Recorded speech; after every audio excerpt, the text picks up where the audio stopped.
When I had my bayonet, see, and I popped that, and then I swooped that, and then with my bullet hook, I struck this. Oh, I sure put it to him, black you boy. did that? Oh, white man. Oh, boy, you ought to see me now. Go. Huh?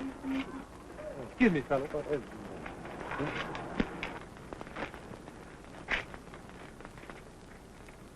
What you want?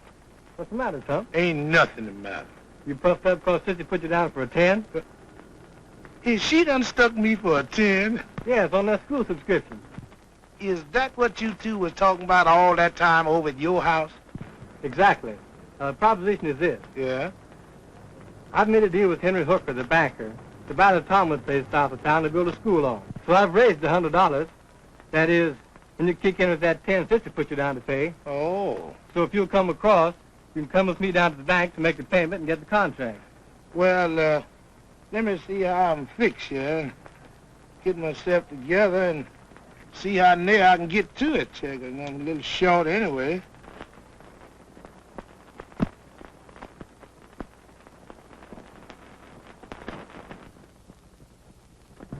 Oh, hello, boys. How you doing, Mr. Hooker? Hi, how you doing, Mr. Hooker? I just listened to a sermon on Christianizing Africa by the Reverend Blackwater, a preacher who is truly a man of God.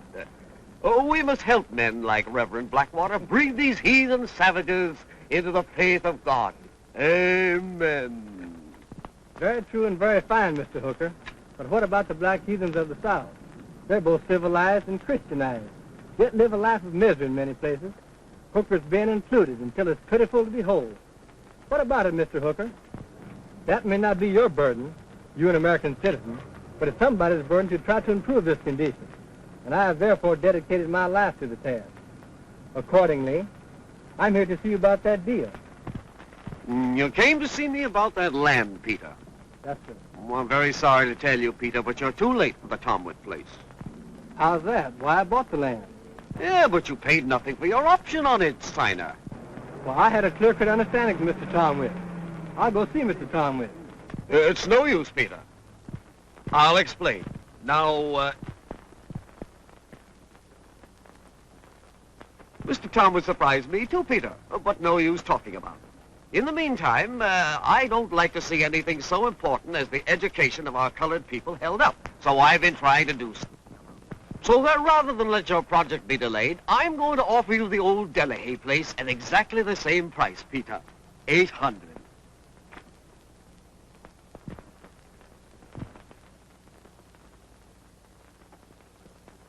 $95, $96, $97, $98, $99, $100. Oh, thank you, Peter. I like a man of decision. Here's your deed to the Delahaye place. And the deal is closed. Yeah. Good morning. Goodbye, sir.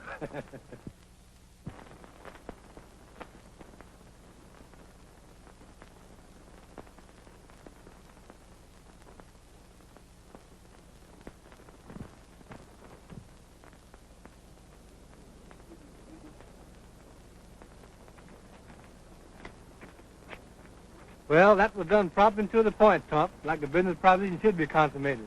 Should be what, brother? Well, it was quick, all right. Don't suppose nobody could put a deed over on you with stoppers in it, does you? We didn't know any such word as stop, Tomp.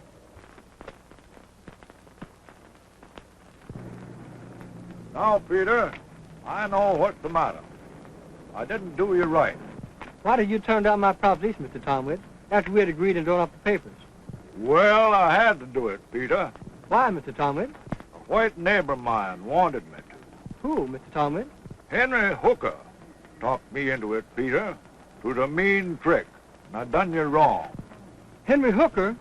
You don't mean the cashier at the bank? Yep. There ain't but one Henry Hooker. He's the one and only.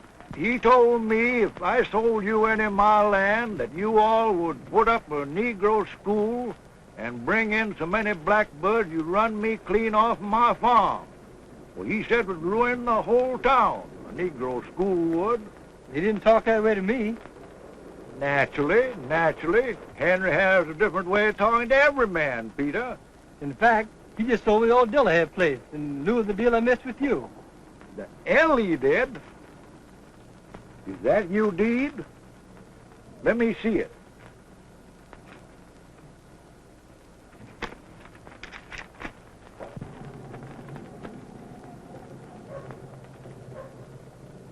Well, I'll be danged.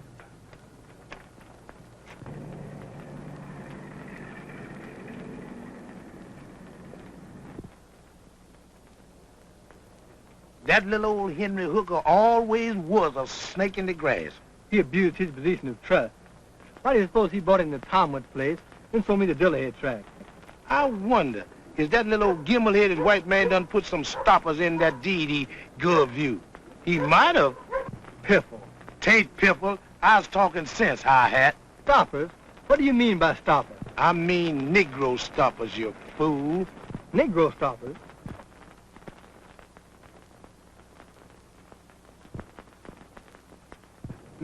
Listen to me, Hi-Hat. I was betting I was right. Let me take a look at that deed. Oh, go on. I faded that deed with a 10 spot, and I reckon I got a once-over coming for my money.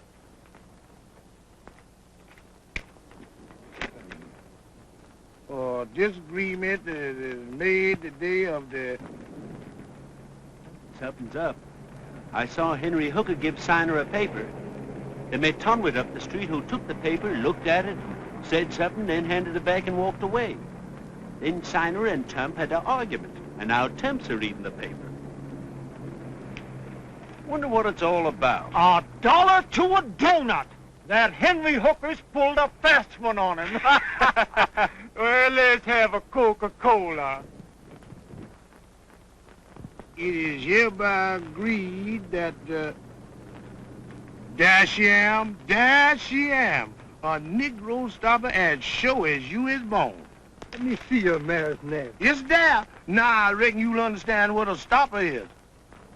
Be it further understood and agreed that no Negro, black man, Afro-American, mulatto, quadroon, octoroon, or any person whatsoever of colored blood or lineage shall enter upon, serve, hold, occupy, reside upon, fill, cultivate said property, or garner, cut, or harvest therefrom any other usufruct timber or implements thereof, but shall by these presents be estopped from so doing forever.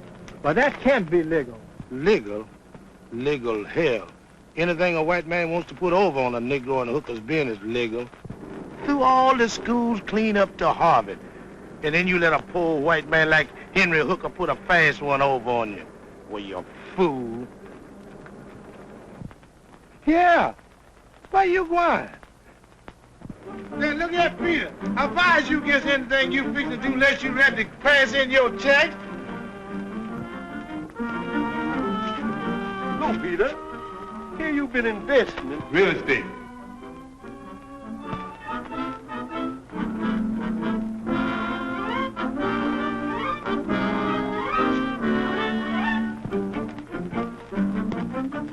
Say, Peter, I advise you against anything you fixing to do. Say, Peter, wait a minute, man.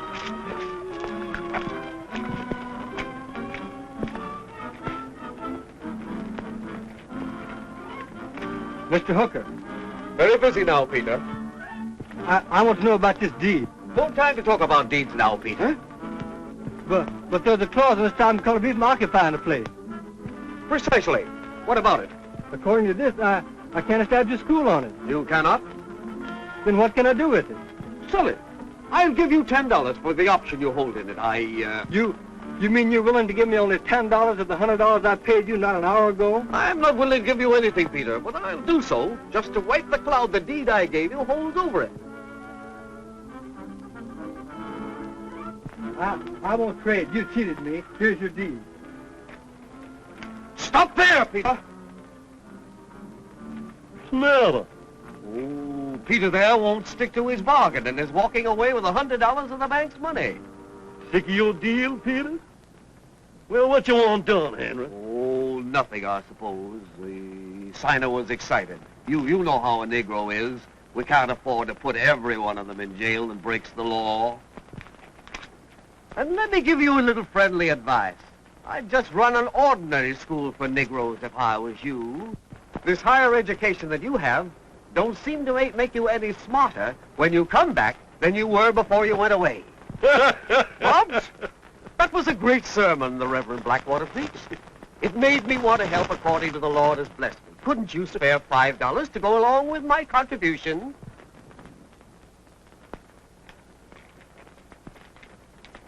Thanks, Bobs.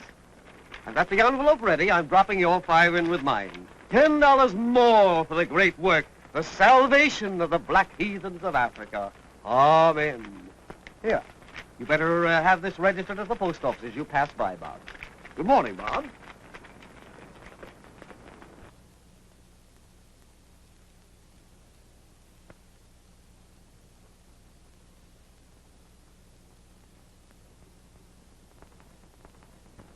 It brings out what most of we Southerners argue, that you can't educate a Negro. He can be taught lines like an actor in a play, but he seldom understands what they mean. And Signer is the best sample of it.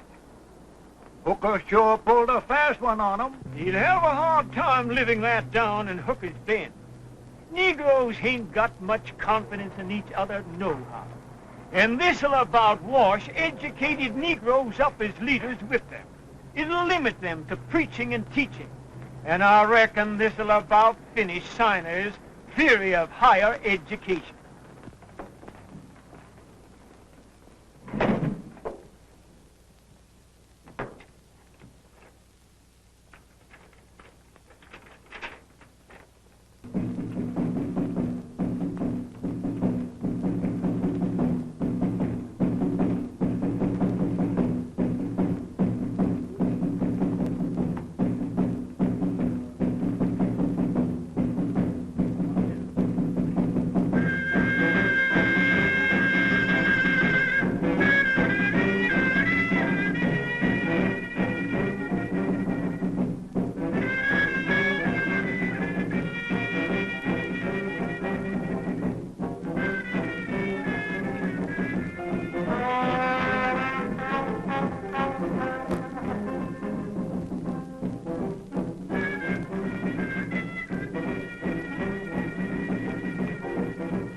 keep you up there in school, you come back here and let a poor white man make a fool of you. Now everybody's laughing at us, both of us.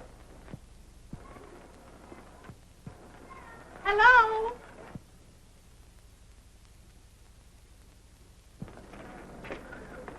Hello, Sissy. Hello. Would you come in? Here's some cookies, Mr. Steiner. I thought you and Aunt Caroline Yeah, I imagine they's for me. might like them. Sonny don't want no light-fingered husband running after my son. And the whole Daldine family of there watching. Won't you come in? Why, no, I just came by To to... fling herself in a pretty boy's face, cause he's done been off and got made a fool of. I'd better go now. Wait. Oh, wait, Sissy, until I get my hat. I'll go with you.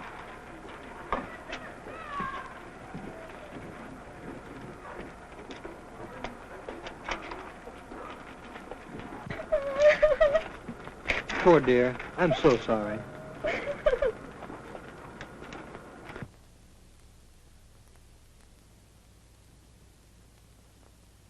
Your mother certainly hates me, Peter. No, it's me. She's terribly let down about that deal. Your own mother turned against you. I don't blame her in a way. It seems so stupid of me. The man seems so sympathetic that I wasn't expecting a trick. Of course you wasn't. The whole thing proves that you're a gentleman, used to dealing with gentlemen. But of course these hookers bin Negroes will never be able to see it, or try to understand it that way. Still, Sissy, I should have used the greatest care. I'm not talking about what you ought to have done, Peter. I'm talking about what you are. Well, one thing is sure. I've lost my prestige, whatever it was worth.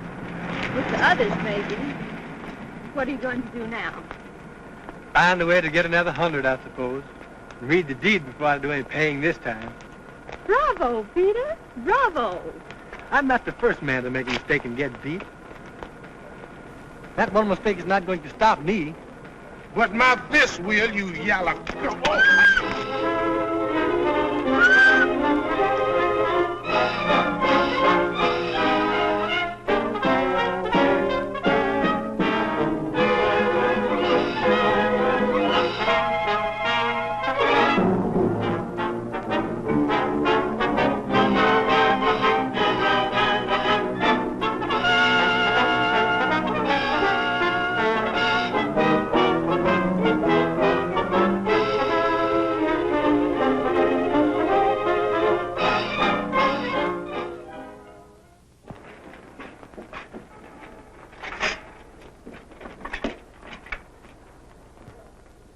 Clap, oh God, you ain't home a week before you're fighting over a yellow hussy like a roustabout.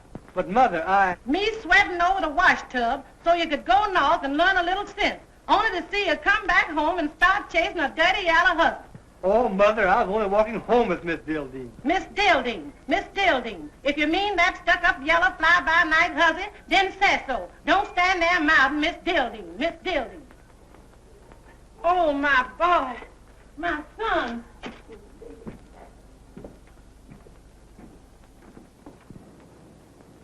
Now take a horse. A horse can be trained to add and put his name together out of the alphabet. But no horse could ever write a promissory note or figure the interest on it, sir. I can't see no need of going to school like that, then coming back and letting a white man teach you out your hiding talent, then let a black man beat you till you got to kick him in the spivet. Peter just ain't got it. Peter just ain't got it, man. The Lord Almighty has set his limit on dogs, horses, and Negroes, Mr. Tonwood. Thus far and no further.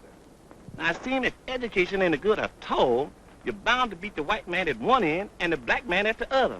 And if Peter can't be found at either end, then why is he? I don't know. Hold on, man. Hold on. I've knowed as intelligent a stallion as any. Now, what about Sina, Miss Gal? What you raising so much dust about? Did you think it was Henry Hooker delivering that land you bought? What are you talking about?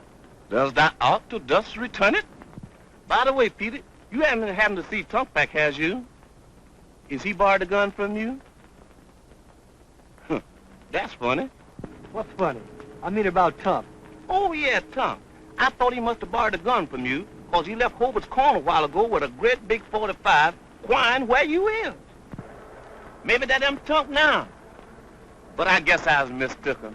Tunk did start over this way with a gun, sure enough. He met Dawson Bob on the way, and, Where's he now? Locked up? No, not just exactly. All right, all right. Not exactly what did happen. This. Mo Throckmorton had been trying to hire Tunk to pick cotton. Offered him $3 a day. But Tunk had just thrown 4 naturals and wouldn't go. So then he gets arrested for carrying concealed squint jewelry. Now Thornton Martin have got him working out his fine and picking cotton for nothing. So long.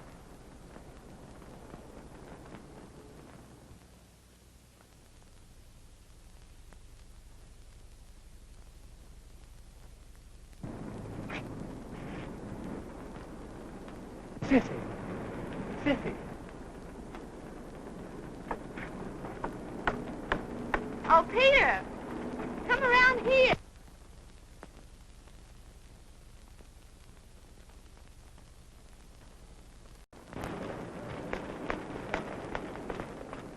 Oh, Peter, I'm so glad to see you, although I didn't expect to. Thanks. I came by with news. Bad news, I'm sorry to say.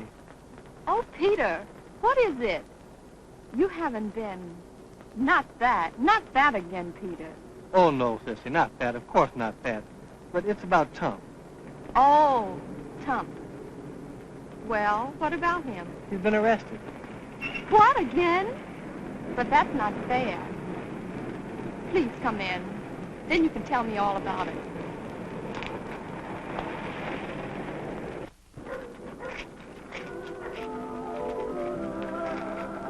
What did they arrest him for? Carrying a pistol. To shoot you with. Oh, this is sickening, Peter. Sickening. Peter, it's hard to be nice in this place. I just happen to think how folks would gossip about you coming here so soon after Tump was arrested. Perhaps I better go. Oh, no. I'm really glad you came. I didn't mean it that way. I've been uneasy about you. I'm not so easy killed. I've completely recovered my equilibrium. I'm determined to see what I have started through. In a way, Peter, you and I don't belong here, and we'll never get anywhere as long as we stay here. Why don't you go away, Peter? Away up north, where most of our educated people have gone. Up north where you can be free. You can't grow up and develop here. They simply won't let you. And especially now when everyone doubts you. If you'd go north... What about you, Sissy? Oh, I'm a woman. We haven't the chance to do as we want to. Then you're going to stay here and marry Tom? I don't know what I'm going to do. God help me. You don't care for Tom?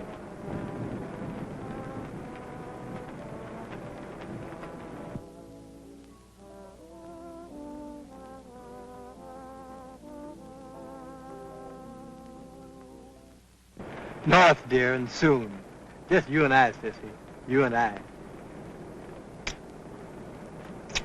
Oh, I'll be so glad, so glad, so glad.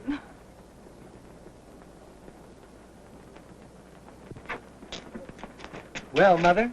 Where are you going, son? For a walk, Mother. You go out of that Sister Dildine's, Peter. No, I'm going to walk by myself. I'm tired, played out. Tired? Played out? You ain't done nothing but sit and turn through some books and write on a little piece of paper. Even that gets tiresome after a while. Peter, you knows if Tumpac sees you, he's going to shoot you sure. Oh, no, I won't. That's Tom's talk. Talk? That ape done got grounded for killing 4 men already. Come in the house, son, and eat some supper. I just made some salmon croquettes for you. That'll spoil if you don't eat them now. I didn't know you were making croquettes. Yes, I got a can of salmons from Miss Cromwell that she old men couldn't quite use. Look here, Mother, you're not using old canned goods that have been left over. I've told and told you about using any tainted or impure foods that the white people can't eat. It's too bad for them, it's too bad for you. Just absolutely quit eating leftovers. Don't be so hasty, Peter, 'cause you done been brought up on leftovers.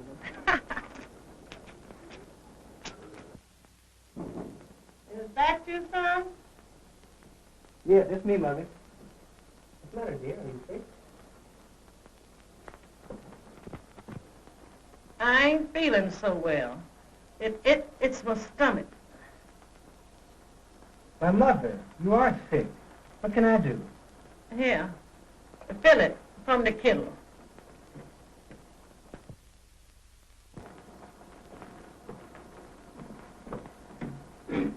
You need a doctor, and quickly. I'll go for Jolly. Sorry on the telephone to maybe get him quicker. I'll go now. I'll run. Meantime, I'll go by Nan Berry's and get her and send her here to look after you on your back. If Dr. Jalop should argue, then go see Captain Renfro. You know where he lives. The big house on the hill.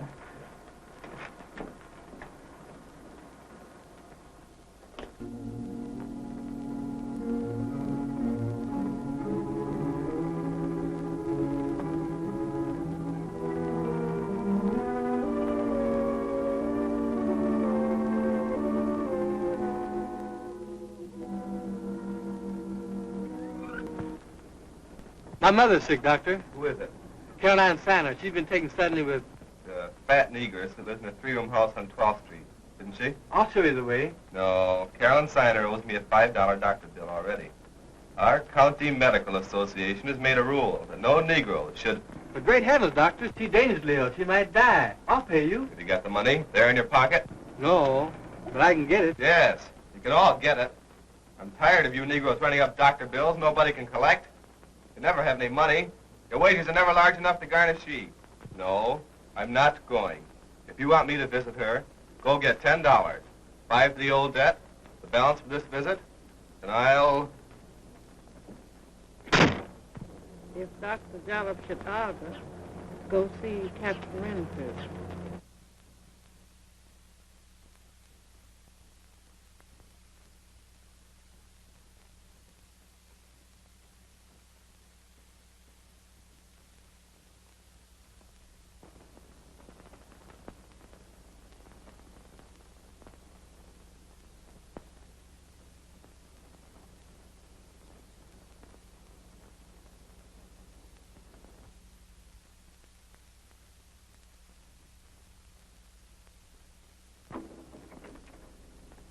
But who is it? My name is Siner, Peter Siner.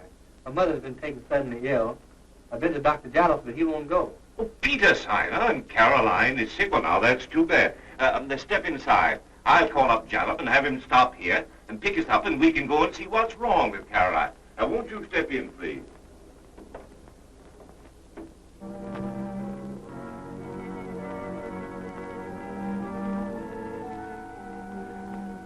She's mighty bad, Doctor.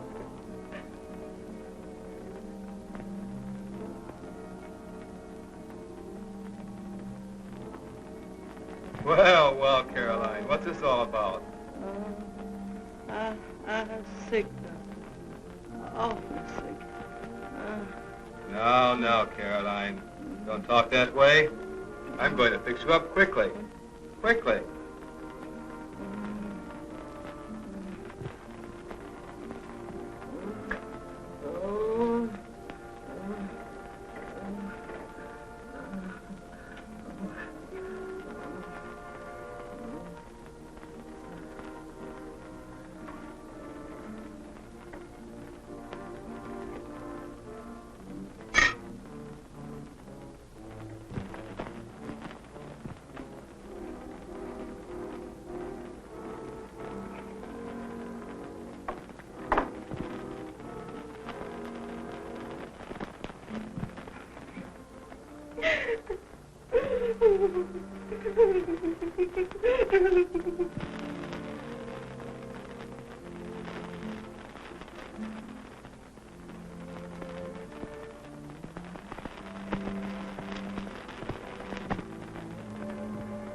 So that's why I cannot marry you, Peter. You mean morals? I see. I was stupid.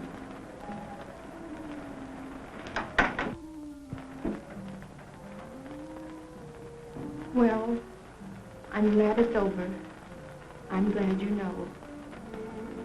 You see, Peter, if you had been like Tum Pat or Wince or any of the other boys around here, it wouldn't make much difference. But you went off and learned to feel and think like a white man. You changed your code, Peter. I don't think that was fair for you to go away and change your code, then come back and judge us according to your new code. You see, Peter, we couldn't change ours. We had to stay here, and we couldn't change ours. If you didn't know anything about my code, how do you know what I feel now? I found out the other night when you kissed me. It was too late then.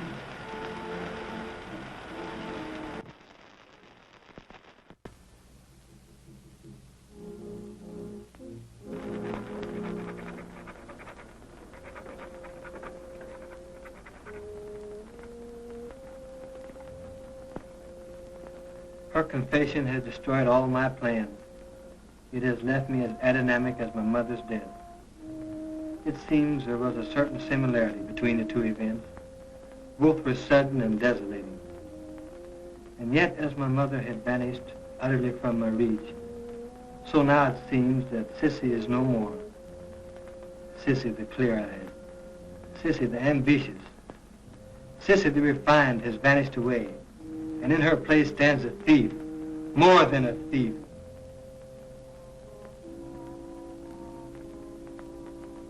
Oh, God, forgive me.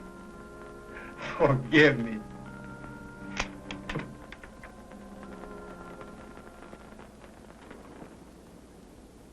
Well, you were deliberate in coming. I sent you word of some black rascal 3 days ago. I just got your message today. Well, won't you come in and we can talk this over if you don't mind? I don't mind, Captain. All right in.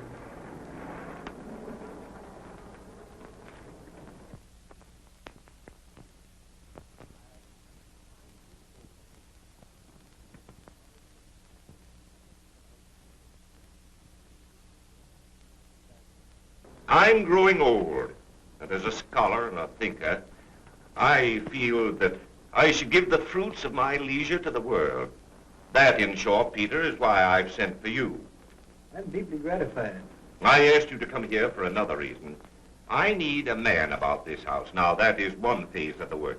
The more important work is that you will act as sort of secretary. I have a manuscript in the house here. My handwriting is rather difficult. I want you to copy the matter in it and get it ready for the printer. Are you offering me a permanent place, Captain Renfrew? I need a man with a certain liberality of culture. I may no doubt get you to look over books and periodicals and make notes of any points germane with my thesis. This is very flattering, Captain, but the fact is, I came by your house at this time because I'm just in the act of leaving on the steamboat tonight. You're leaving Hooker's Bend? Yes, sir. Oh, why? Well, my mother is dead. Well, I know, but Peter, your work is still here. A man's work, Peter, a man's work. You mean my school teaching? Peter, I want you to remain with me for another reason. I'm an old man, and anything could happen to me in this big house. I don't like to think of it. Then you mean you want me to stay with you until the end, Captain? That's my desires. And at my death, you'll receive a certain portion of my estate, because I have no other heirs. I am the last of the race of the Renfrew, Peter, the last.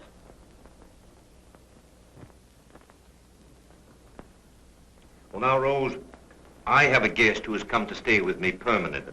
He will perhaps wish his breakfast served in his room. He's in the East Room. Yes, sir.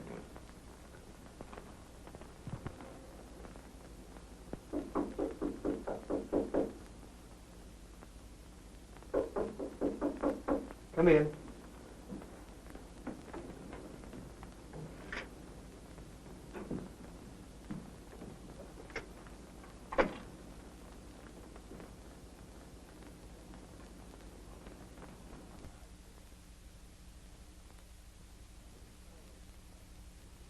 Well, for Lord's sake, is I bringing this breakfast to a Negro?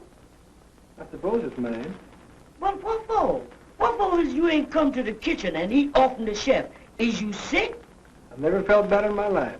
Then what the devil has I got into? I ain't want to work no such place. Canned breakfast to a beef of a Negro stout as a mule. Say, what you doing here anyhow? How come this? Now, Rose. I'm here to do some writing for the captain and other things. Well, for Lord, when spooks get to writing for white folks, ants will be jumping for bullfrogs and having other Negroes wait on them. You's just as much a spook as I is. This is the last mouthful I fetches to you any other jigwalk Peter Signer. You ain't no black Jesus, even if you is a woods calf. What did you say? You heard me. Yes, I did. And since I can't seem to get along with you by trying to be nice and considerate, I'll... Well, it looks like Peter put something over on Tom. Maybe an education does help a Negro some, after all. They're telling around town how Peter's gonna marry Tump's girl, while Tump's working out his fine up on your farm. And talking about Signer, they say he's living up at old Captain Renfrew's now. Yeah, old Rose Harp, it says, he's up there doing some kind of writing and living in one of the captain's best rooms. Yeah, that's true. But she could hardly make up a lie like that. Old Captain's getting old and childish, and that educated Negroes are taking advantage of it. If old Captain Renfrew wasn't the richest man in this town, we could make up some kind of a charge and take that Negro out of there. I'll tell you, an educated Negro is dangerous thing to have around. Get off of this line. It's an officer of the law discussing official business with an important man. Yeah, that's true.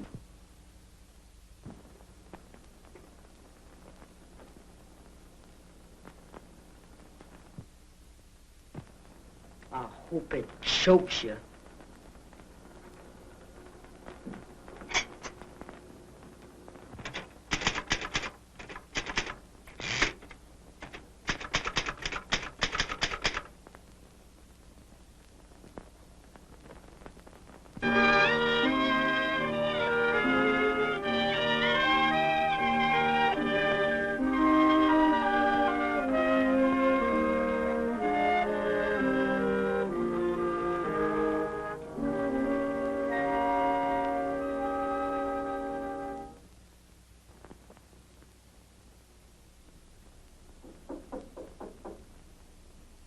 Come in. Captain Renfrew wants to see you in the library. When, right now? Yeah, right now. Everything he wants it now.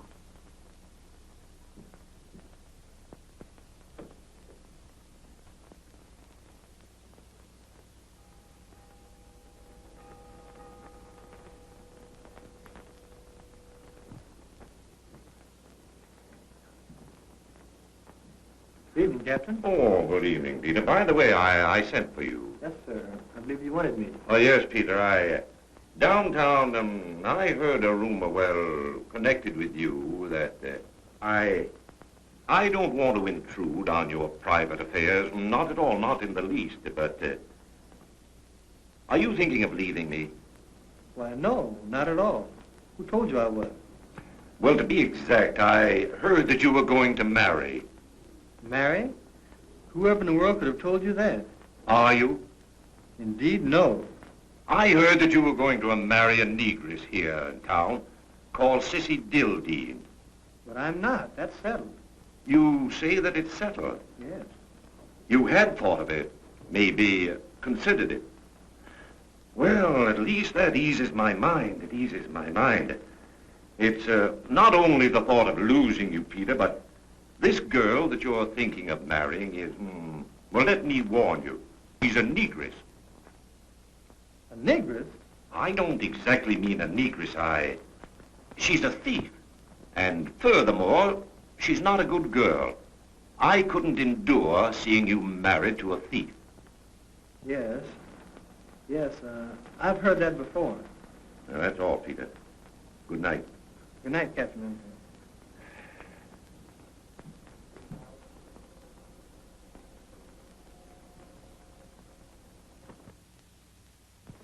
No, he didn't bend the globe because I asked him and he said he didn't. Well, I said I didn't too. He's a Negro like I is. We just two Negroes. And look at here. If you was going to put one of us ahead of the other, it's Katie lock a door with me. What do you mean, Katie, lock a door with you? You know what I mean. I mean I was going to leave this place. No, look here, Rose. Peter Siner occupies almost a fiduciary relation to me. A relation of yours? Yes, Peter Siner occupies a position of trust with me.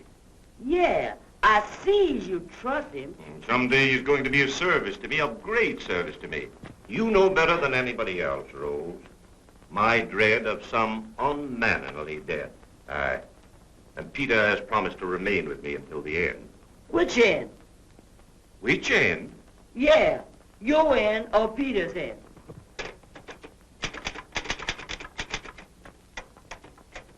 By every law of probability, Peter will outlive me.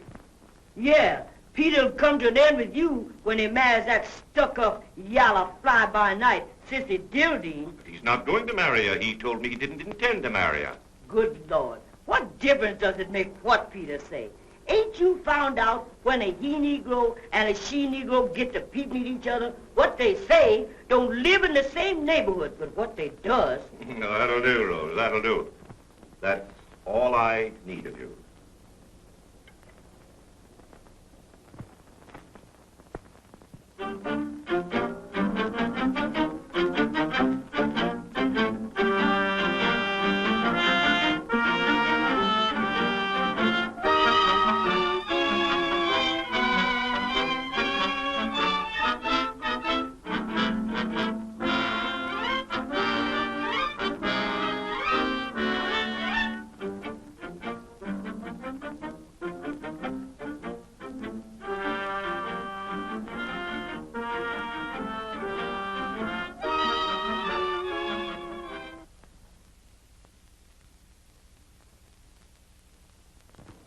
Pardon my intrusion, Peter, but I'd like to have a word with you.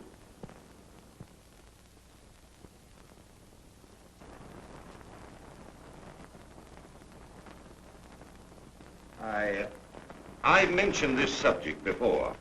Yes, sir. It's about Sissy Dildine. Yes, sir. You mentioned that before. Listen, Peter, you don't want to do what's on your mind. What's on my mind? Marry a negress. You don't want to marry a negress. Not marry a negress? No, Peter, no. For yourself, it may make no difference, but your children, think of your children. Your son's growing up under a brown veil, a veil that you can't tear off, that God himself can't tear off. Your children, Peter, your children's children. A terrible procession stretching out, marching on under a dark shroud, unknowing, unknown. And all you can see, Peter, is their sad forms beneath the shroud, marching away, away to God knows where. And yet, it's your own flesh and blood. But, Captain, whom should I marry? No one, Peter. Let your seed wither in your loin. It is better that way. It's better.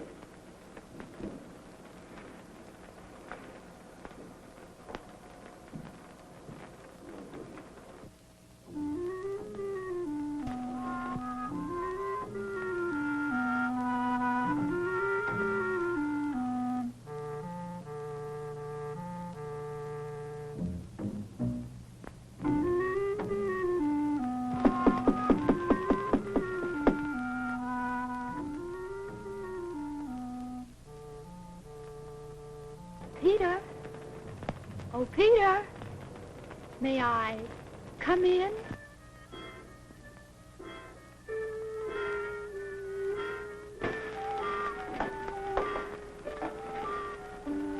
You don't seem to be very glad to see me, Peter.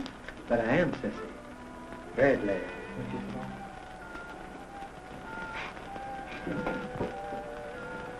What a wonderful room. It is very nice. And what beautiful drapes. Are they velour? I wonder how they would look spread.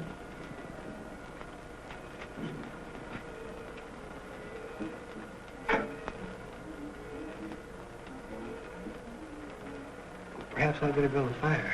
Oh, no. I'm just going to stay a few minutes. I don't know what you'll think of me, Peter. I'm really glad you came.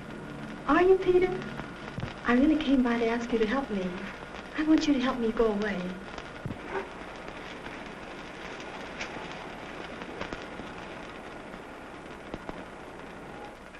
They have no feeling for a colored girl, Peter. No, not a speck. When one of us even walks past on the street, they whistle and say all kinds of things out loud, just as if we weren't there at all. They don't care. We're just colored women.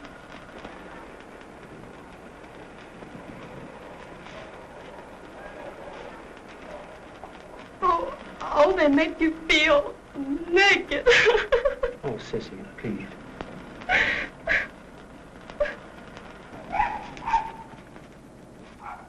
She's there, Mr. Bob. I just now see the gold in. All right, come on.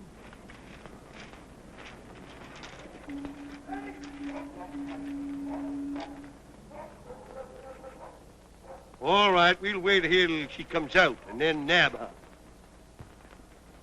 But I don't want to travel alone, Peter. I don't want to go away alone. You mean you want me to go with you, sister? Now listen, you black rascal. If that gal gets away from me tonight, there'll be a dead persimmon in the morning. Now get on up there, you baboon, and see if she's still there. Listen, Peter, I'm not the kind of woman you think. The whole town thinks. If I hadn't accused myself, we'd be married now. I've done some things that I regret and I'm ashamed of because I stole them. I stole a Checker roaster and brought you something nice to eat in. And I stole a brooch because you said I needed one. And I wanted to look nice to please you. But that is all the sin I've committed. I raise my hand and swear that is all, Peter. But I know all Hooker's been is calling and pointing me out as the town's worst woman. And I can't stand it any longer. I've got to go away.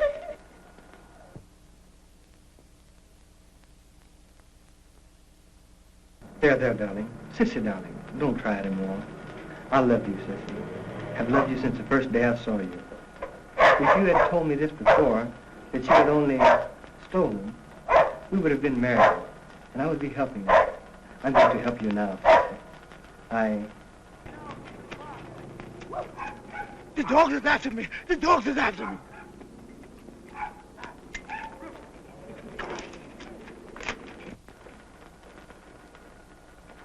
They were after you, dear. But Providence and the dog have saved you. I believe in and trust you now, Sissy. And dear, I love you so much. But you must go now. Hurry. Go somewhere and hide. Send me word. Stay hidden until I can arrange to slip you away. And remember now and always, Sissy, that I love you. Love you.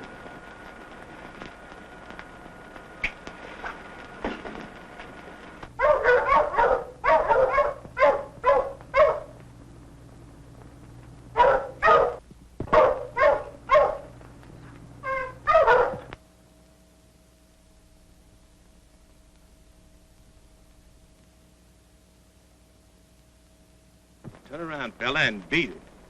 Beat it. Hey, black man, don't shoot down this way till I make my exit. You need to be scared, you fool rabbit. I've been looking for you for some time, Peter. Didn't know you was back. Why have you been looking for me? No, you don't. Turn around and march on to Dogtown. What for? I'm gonna drop you in the main street where all the jigs has been bragging about you and Sissy can see. I ain't gonna take no dingling from nobody. Huh? You oughtn't shoot, Peter. His mammy just died. Then she won't worry none. Turn around. And when I said march, you march. Attention, right about face, march.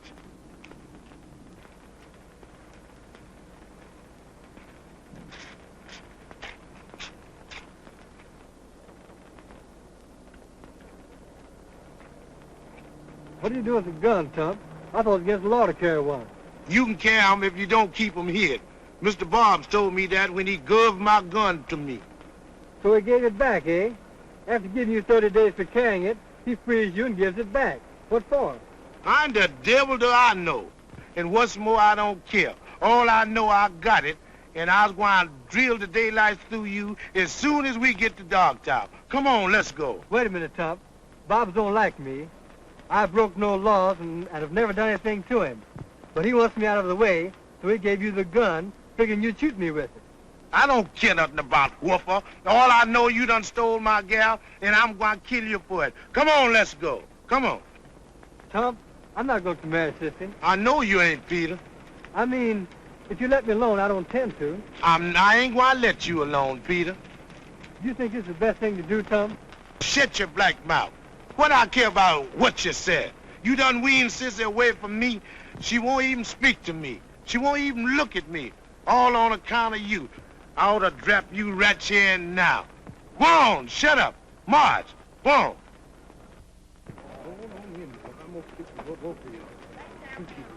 Go ahead.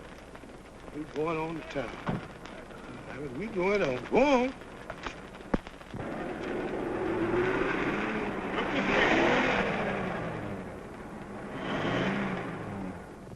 No, none of that, boys. You'll probably hit the gal if you shoot. And I'll pick you off one at a time like three-pack crows.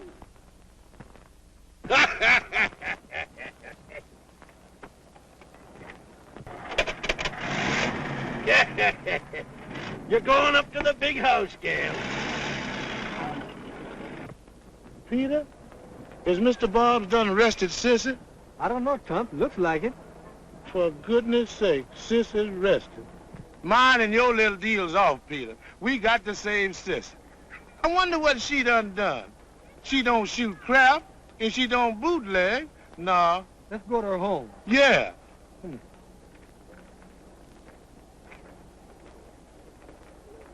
I know she done something. I know she done something. You ain't never been in jail, is you, yellow boy? It sure ain't no place for a woman. It's no place for a woman. I hear that she done commit grand larceny and they're going to take her to the pen. Grand larceny? What's that? Dumb Bill. That's taking more from the white folks at one time than that they expect me to take.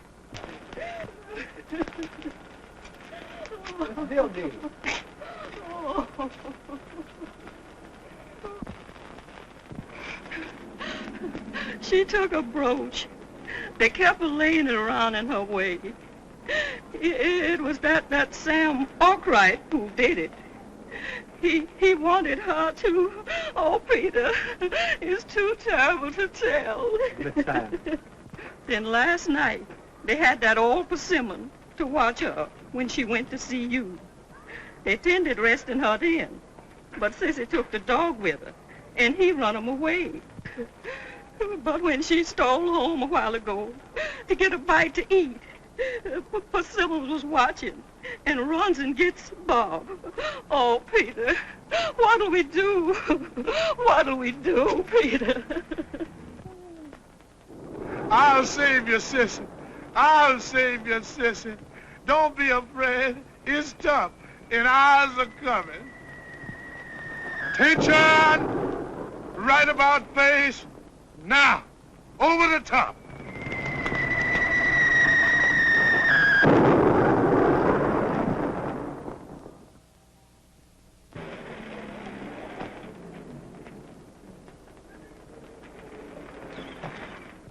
Peter!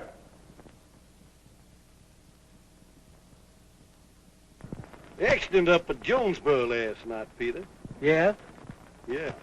Tom Pack got killed. Jail delivered. Sissy Dildine escaped.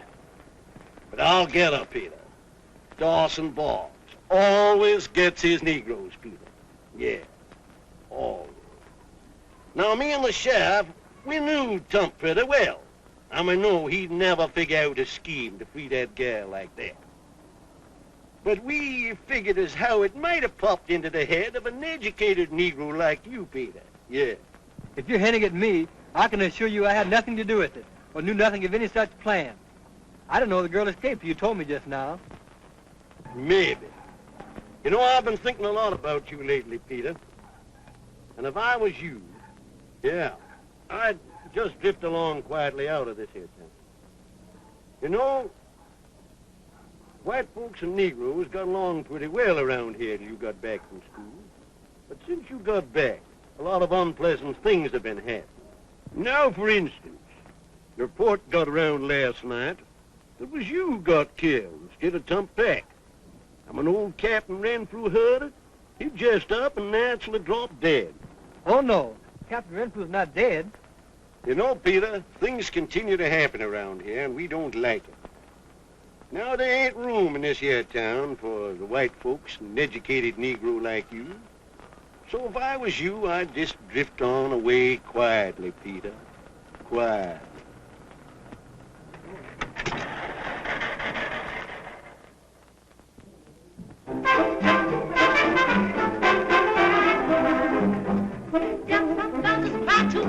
Deep blues the dog is hard to.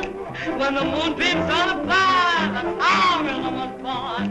They praise the might forgive it. Down was the sins in the river. Oh, what a man river. That's how river was born. Everybody's talking down about Swanee shore. Cats are crying and saying praise. All the children rhythm on. And getting free on the high ground. Who back moves to take town. I'll give you a heart, so don't doubt how rhythm was born. Count the bunch of cry to deep blues, everybody high to. When the moon's on the bow, the town in the dawn, they praise the mighty forgiver. Cut down sins in the river, cold water made them quiver. The time that was born, everybody stood and killed. Well, Swanee shore, catch a crazy friend, oh, God's true, cut something. It's kind of clean on the high ground. Who brought that move to G-Town? I'll give you a house of no doubt.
Sissy, my sister.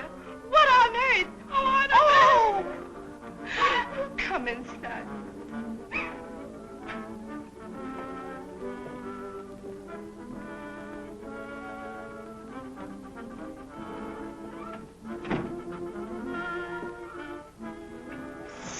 Patsy. My poor sister. Whatever happened? How come you're here like this? I'm a thief, Ida Mae. I stole a brooch at Mrs. Arkwright's house. And when I failed to meet Sam as he asked me to, he swore I'd a warrant, and Bob's arrested me. They put me in jail.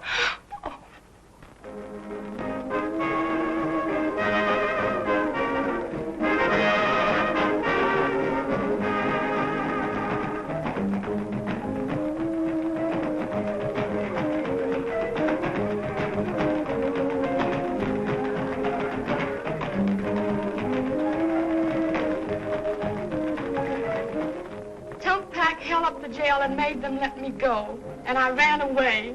When I'd gone about a block, I heard a shot, and turning around, saw Tump fall dead.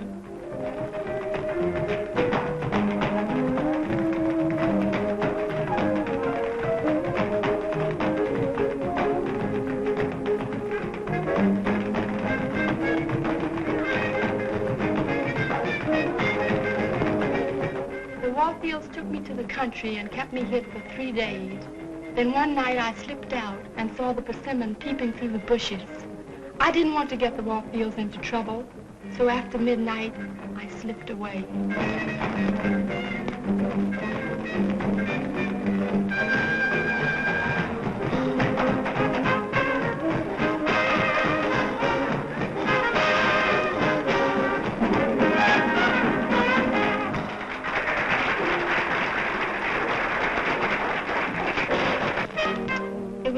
Sundown the next day, and almost starved, I went up to a cabin in the woods to ask for food.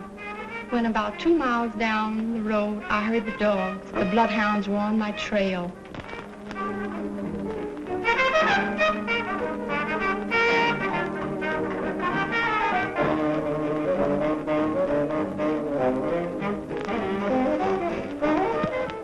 It must have been around midnight.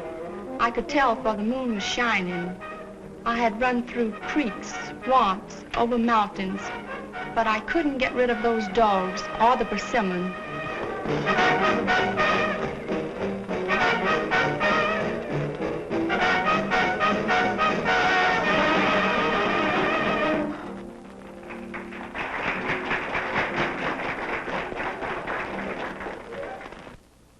I decided to give up. It seemed so hopeless. But as I turned, I saw the ugly face of the persimmon rise up behind a bush, and turning, he calls loudly, "Here she am, Mr. Bob. I done caught up with her." I went suddenly crazy. I decided to run until I dropped dead, and turning, I flew. I don't know how far I'd gone when suddenly I found myself in the middle of a wide paved highway where I stopped. I heard a truck, and before Persimmon and the dogs could catch up, I looked. And the driver was Tump's brother.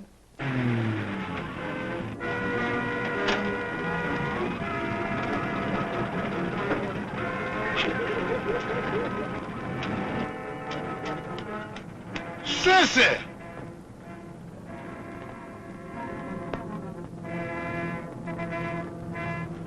Why, you dirty... A dirty son of a gun. Well... he'll never betray another Negro.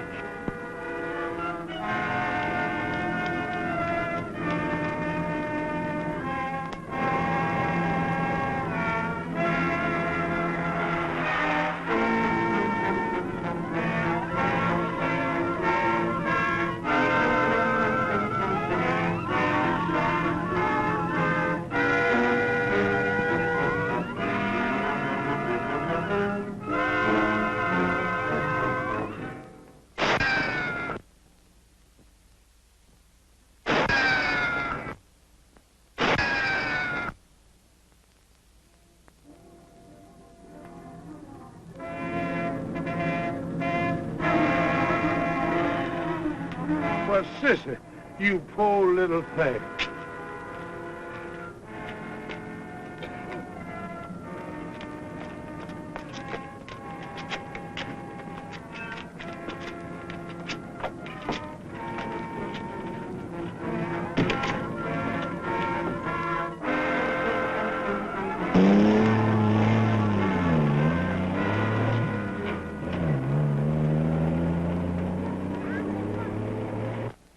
dropped me off outside, but there's no use, Ida Mae. What you mean there's no use, honey? I'll have you fixed up in a jiffy, and you'll be off to Chicago before you can say... I told you there was no use. It's Bob's and the law, and they're going to take me back to Hooker's Den.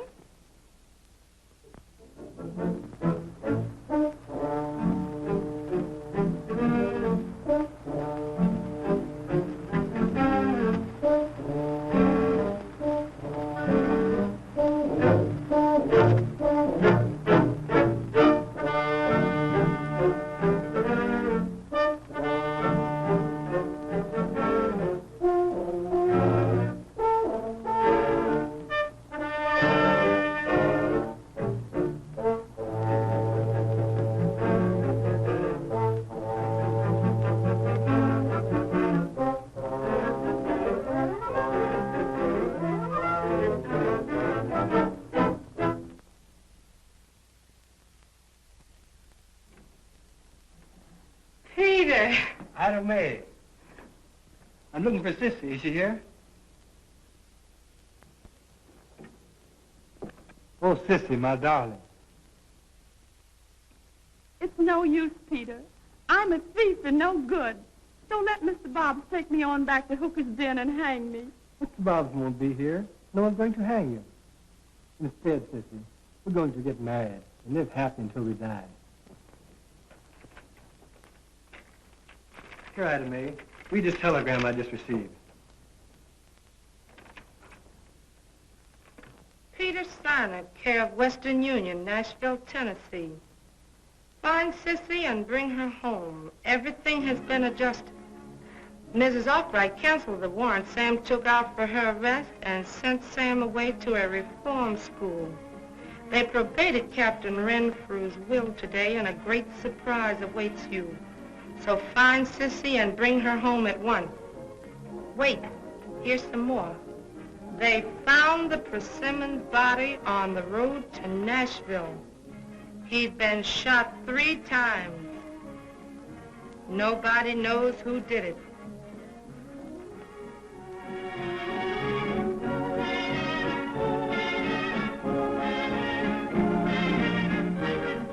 They're trucking. Let's be happy again for Sissy. Poor Sissy. Yes, Ida Mae, let's celebrate for Sissy. Of course, she suffered so much.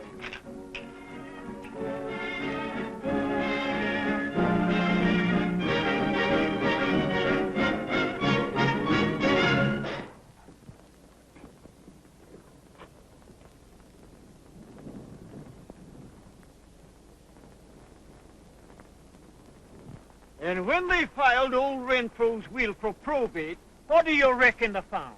What? That he left everything that he owned at Negro Peter Steiner. The devil, you say? Every last dime, including the stock in the bank, and he owned 90% of it.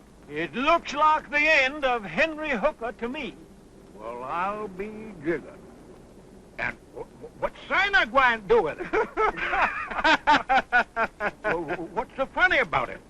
He's going to turn old Renfrew's mansion on the hill into a seminary for Negro gals, and that 3,000-acre plantation with all its buildings and equipment into an industrial school for colored boys. How does that strike you, Tom Witt?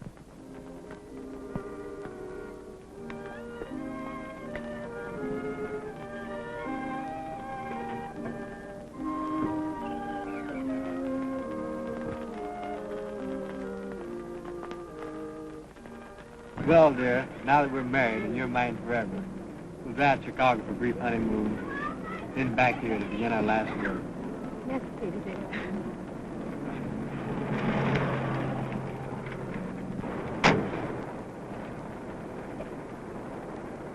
But listen to this, Tom. While you was away, Steiner made a speech right here in Courthouse Square. Most of the audience was white, the best people in town, and some come over from Jonesboro to hear him, mind you. White people, the best white people. What did he say? Oh, plenty. Among the many things he did say was that he intended to break up loafing on Hobbitt's Corner, that it was an eyesore to the town and a breeding spot for shiftlessness. So he proposed to the city council that Bobs be ordered to arrest every man, especially Negroes, found loafing there for more than 10 minutes. What did he propose to do with them? Oh, he had that all figured out in advance. Yeah, he had everything figured out and in advance. Yeah, he wants to arrest all Negroes so, and place them in custody and on parole of the school for an indefinite period, and during which time he guarantees to work them so hard on that farm until they'll be too tired to loaf. And he intends to make good farmers out of them before he turns them loose. Well, how'd the audience take it? The white audience. Ate it up. They applauded every few seconds and crowded around him when he was through and said that if he needed any money, help or money or anything he needed, just to call on them. But the biggest surprise of the evening was on the part of Bobs. Bob's listening to a speech by Sina And bowed to him and smiled when it was over. And Hooker? Oh, Hooker, well, he couldn't take it.